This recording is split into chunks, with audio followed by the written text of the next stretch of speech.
السلام علیکم۔ امید کرتا ہوں آپ سب خیریت سے ہوں گے۔ مولانا رومی فرماتے ہیں، برداشت کے کانوں سے سنو، رحم کی آنکھوں سے دیکھو، محبت کی زبان سے بات کرو۔ ہم جتنا پرسکون ہوتے ہیں اتنا ہی زیادہ ہم سن سکتے ہیں۔ تمہاری ساری پریشانیاں تمہاری خواہش کی وجہ سے ہیں۔ خواہش چھوڑ دو، تمہیں سکون ملے گا۔ اپنی تکلیف میں گم نہ ہو، جان لو کہ ایک دن آپ کا درد آپ کا علاج بنے گا۔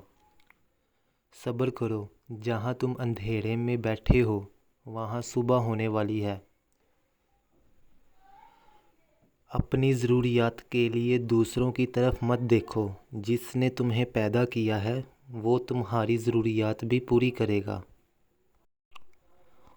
آپ کا راستہ اکیلے کا ہے، دوسرے آپ کے ساتھ اس پر چل سکتے ہیں لیکن آپ کے لیے اس پر کوئی نہیں چلتا۔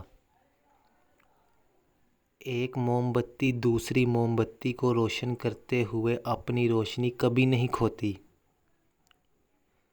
ہمیشہ یاد رکھیں، آپ اپنے یقین سے زیادہ بہادر ہیں اور اپنے تصور سے دگنا خوبصورت۔ اس طرح کی مزید اچھی ویڈیوز دیکھنے کے لیے ہمارا چینل سبسکرائب کریں اور ساتھ ہی لگے بیل آئیکن کو پریس کر دیں۔ اگر ویڈیو اچھی لگی ہو تو ویڈیو کو لائک کریں اور اپنے دوستوں کو شیئر کریں۔ دعاؤں میں یاد رکھیے گا، ملتے ہیں اگلی ویڈیو میں۔ اللہ حافظ۔